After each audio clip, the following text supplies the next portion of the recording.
obsession is about rape. I saw people say this before I went into the movie, but even without knowing that beforehand, I probably would have come to the same conclusion. I wouldn't understand how someone would draw any other conclusion, but let's move on. I think it's meant to depict rape that occurs within supposedly normal dynamics between people. The way Bear forces Nikki is more manipulative, and some may even argue subconscious. It reflects how a lot of men coerce women into sex or into a relationship by asking them every day, by not giving up until they say yes. And even if it may seem consensual because the woman agreed, it eventually boils down to the fact that you pushed them so far that it eventually became a yes. And then when you finally confront that man, they'll say it's your fault. They get scared or angry. And it isn't because they know that they hurt you, it's because it's coming back to bite them. Nikki saw Bear as a little brother, or at least she saw him as someone she's supposed to comfort and protect. And he took advantage of that. And eventually forced her to love him. And we can sit here all day and say that he didn't know what he was doing and that he didn't think it was going to be true. But even when it wasn't confirmed, he had suspicions that she wasn't into it. He even agreed with Ian when he said she might be on drugs again. He knew deep down that he had coerced her. That's why his reaction was so dynamic and expressive when she even mentions the words rape or coercion when she's right in front of him at the door. But even after all the doubts, he never moves away from her. He keeps having sex with her. He keeps showing up. He keeps pretending that they're in a happy relationship. And even when he finds out, he doesn't even try to break the spell before it goes too far. When I was watching the movie, I saw lots of cat-like characteristics through Nikki. Nikki's a lot like a house cat. She's dependent on Bear, and I guess she isn't potty trained when he isn't there. I also think this could be in reference to how when someone's body is violated, they often urinate on themselves. It's another way how your body shows that you're not in control anymore. And I think it also illustrates the fact that even when your abuser isn't there, the way you are has changed fundamentally. You're not the same person anymore. So when they're not there, you will never be the same. And you feel even empty without them. Trauma makes someone dependent and emotionally irregular. And it can even make you lose your dreams and make you think about your abuser all day long. I think it's interesting how Nikki at the beginning of the movie mentioned she wants to write a book about romance. Not a romance novel, something that Bear couldn't understand because he doesn't understand what love is. Bear knows how it feels to yearn for a girl for 8 years and not getting any feelings reciprocated. He knows how it feels to feel bad for himself. But when he finally got the girl, and we saw their supposedly happy montage, you can see that he's slowly losing interest in her. He never truly loved her. He loved the idea of being with her. Being with her made him feel good. And everything was a selfish desire.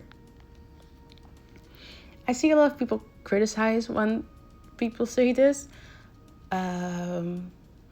because they can't understand how just liking someone can be selfish, or wanting someone to be in a relationship with them can be selfish, which I think is really scary that people think that way. But it's the lack of agency she gets. She doesn't get to say yes or no. She doesn't even get to tell Bear if she likes him or not. He doesn't even ask her. Well, he asks when she's finally under his control and she can't say no anymore. I think it's interesting how Nikki ebbs and flows in the way she presents herself to make Bear feel good. In the beginning of the movie, she represents Bear's dead cat, and in the end, she represents the girl that Bear could have had if he wasn't